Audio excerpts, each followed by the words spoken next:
Nabi Zulkifli alaihi salam. Kesabaran Nabi Ayub menurun pada salah satu anak laki-lakinya, yaitu Bishr. Bishr bin Ayub adalah lelaki yang istimewa. Ia sangat bertakwa kepada Allah dan keimanannya sangat sempurna.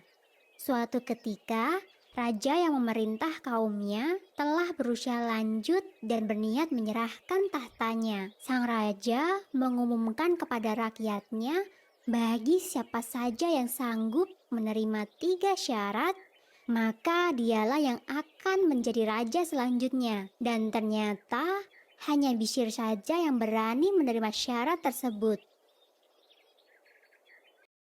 Ketiga syarat yang diajukan oleh sang raja adalah sanggup berpuasa di siang hari, mendirikan sholat di malam hari, dan sanggup untuk tidak marah dalam keadaan apapun. Setelah menyatakan sanggup menjalankan syarat itu, Bishr pun dinobatkan sebagai raja dan diberi julukan Zulkifli yang mempunyai arti orang yang mempunyai kesanggupan dan kemampuan. Zulkifli selalu berpuasa di siang hari, mengerjakan sholat di malam hari, dan tidak pernah marah sama sekali.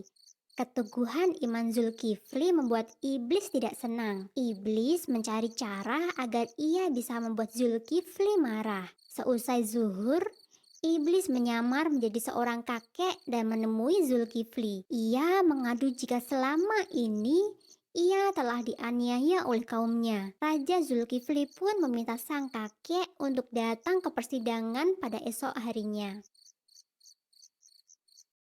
Keesokan paginya, Raja Zulkifli menunggu sang kakek di majelis persidangan. Sang raja berniat menyelesaikan permasalahan yang dihadapi sang kakek. Namun, hingga waktu zuhur tiba, sang kakek tidak kunjung datang. Raja Zulkifli pun meninggalkan persidangan untuk beribadah dan beristirahat. Rupanya, sang iblis memang sengaja tidak datang di persidangan itu untuk menguji kesabaran Raja Zulkifli dan membuatnya marah. Saat Raja Zulkifli hendak istirahat, kakek jelmaan iblis itu muncul kembali. Kakek itu kembali mengadukan nasibnya sambil menangis. Raja kemudian meminta kakek itu pulang dan datang ke persidangan esok hari. Setelah kakek itu keluar dari kamar, Raja Zulkifli pun beristirahat. Ia memerintahkan kepada pengawal untuk mencegah siapa saja yang berniat mengganggunya. Usaha iblis untuk membuat Raja Zulkifli marah ternyata gagal. Setelah diusir oleh pengawal, ia pun kembali menyusup ke dalam istana. Para pengawal merasa heran karena kakek itu bisa menyelinap masuk. Mereka pun sadar jika kakek tua itu bukanlah manusia biasa. Setelah itu, mereka memperketat penjagaan di depan pintu kamar sang raja.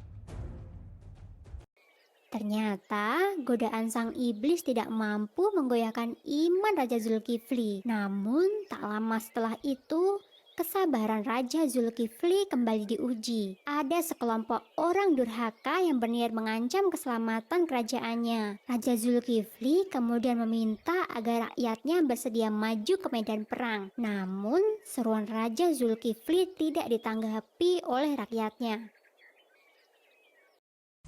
Rupanya seluruh rakyatnya takut mati sehingga mereka tidak mau pergi berperang. Jika sang raja bisa menjamin bahwa mereka tidak akan mati saat berperang, barulah mereka mau maju ke medan perang bersama sang raja. Saat itu, sang raja berdoa kepada Allah. Ia meminta perlindungan dan keselamatan bagi semua rakyatnya. Doa Raja Zulkifli dikabulkan.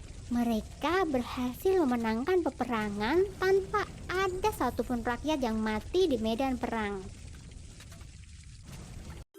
Setelah itu, Raja Zulkifli memerintah dengan adil dan bijaksana. Hingga wafatnya, Raja Zulkifli tetap memegang teguh janjinya untuk selalu berpuasa di siang hari, sholat di malam hari, dan tidak pernah marah. Zulkifli alaihissalam dikenal sebagai orang yang sangat sabar, sehingga Allah pun memujinya dalam surat Al-Anbiya ayat 85.